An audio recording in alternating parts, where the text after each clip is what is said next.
Iran যুদ্ধকে কাজে লাগিয়ে সামরিক, অর্থনৈতিক, কূটনৈতিক ও জ্বালানি সব ক্ষেত্রেই যুক্তরাষ্ট্রের তুলনায় সুবিধাজনক অবস্থান তৈরি করেছে চীন।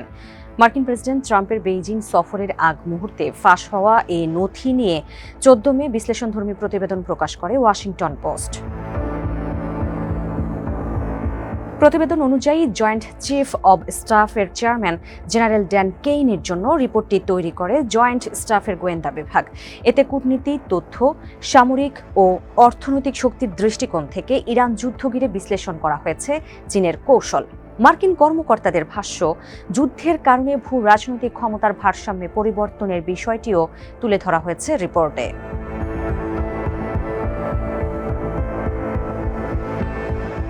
গোয়েন্দা নথিতে বলা হয়েছে, গত 28 ফেব্রুয়ারি যখন যুক্তরাষ্ট্র ও ইসরায়েল ইরানের ওপর হামলা শুরু করে, তখন থেকেই অত্যন্ত চতুরতার সঙ্গে চাল চালছে চীন। একদিকে মধ্যপ্রাচ্যের মার্কিন মিত্ররা যখন ইরানি ড্রোন ও ক্ষেপণাস্ত্র হামলা থেকে নিজেদের তেল অবকাঠামো ও সামরিক ঘাঁটি রক্ষা করতে হিমশিম খাচ্ছে, তখন সেই মিত্রদের কাছেই বিপুল অস্ত্র বিক্রি করছে বেইজিং। অন্যদিকে হরমুজ প্রণালী বন্ধ হয়ে যাওয়ায় বিশ্বজুড়ে যে তীব্র জ্বালানি সংকট তৈরি হয়েছে, সেখানে ত্রাতা হিসেবে আবির্ভূত হয়েছে চীন। নিজেদের বিশাল জ্বালানি মজুদ এবং নবায়নযোগ্য শক্তির প্রসারের কারণে খুব সহজে এই সংকট কাটিয়ে উঠতে সক্ষম হয়েছে বেইজিং। একই সঙ্গে জ্বালানি সংকটে পড়া বিভিন্ন দেশকে সহায়তা দেওয়াও শুরু করেছে তারা। মার্কিন গবেষণা সংস্থা ব্রুকিংস ইনস্টিটিউশনের চীন বিষয়ক বিশেষজ্ঞ রায়ান হ্যাশ বলেন, জ্বালানি সংকটে থাকা দেশগুলোকে সহায়তা করার মাধ্যমে চীন আসলে কোনো পরোপকার করছে না। এটি যুক্তরাষ্ট্র ও তার দীর্ঘদিনের মিত্রদের মধ্যে ফাটল ধরানোর সুপরিকল্পিত একটি চাল।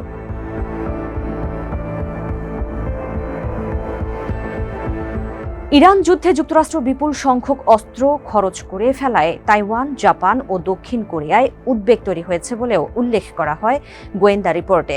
বিশেষ করে প্যাট্রিয়ট ক্ষেপণাস্ত্র, থার্ড প্রতিরক্ষা ব্যবস্থা ও টমাহক ক্রুজ ক্ষেপণাস্ত্রের মজুদ কমে যাওয়াকে দেখা হচ্ছে বড় ঝুঁকি হিসেবে। বিশেষজ্ঞদের মতে, এই যুদ্ধ মার্কিন প্রতিরক্ষা শিল্পের সক্ষমতা নিয়ে প্রশ্ন তুলেছে। যুক্তরাষ্ট্র কত দ্রুত অস্ত্রের মজুদ পুনরায় পূরণ করতে পারে, তা এখন প্রশ্নবিদ্ধ।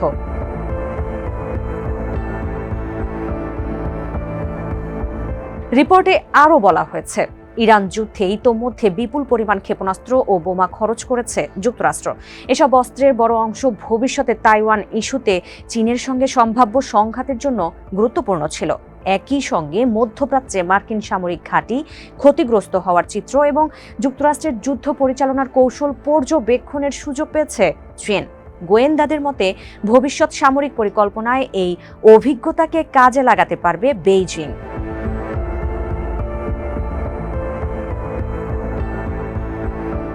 রিপোর্টে বলা হয়, চীন তাদের সরকারি প্রচারে ইরান যুদ্ধকে অবৈধ হিসেবে উল্লেখ করেছে।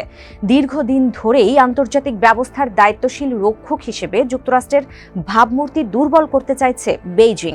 ইরান যুদ্ধকে সেই প্রচারের বড় উদাহরণ হিসেবে ব্যবহার করছে তারা। চীন প্রচার করছে আন্তর্জাতিক নিয়ম নীতির তোয়াক্কা না করে বারবার যুদ্ধে জড়িয়ে পড়ছে যুক্তরাষ্ট্র।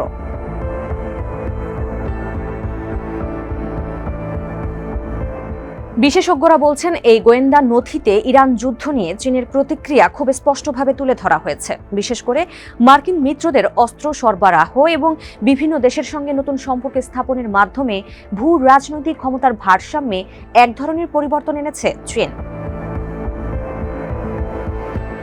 ওয়াশিংটন ভিত্তিক think tank centre for a new American security senior fellow Jacob Stokes বলেন, সার্বিকভাবে বিচার করলে ইরান যুদ্ধ চীনের ভূ রাজনৈতিক অবস্থানকে ব্যাপকভাবে শক্তিশালী করেছে।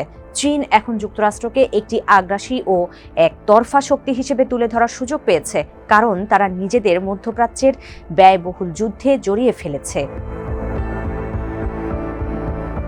তবে পেন্টাগনের প্রধান মুখপাত্র শন পার্নেল গোয়েন্দা মূল্যায়ন প্রত্যাখ্যান করে বলেন, যুক্তরাষ্ট্র ছাড়া অন্য কোনো দেশের দিকে বৈশ্বিক শক্তির ভারসাম্য চলে গেছে, এমন দাবি ভুল।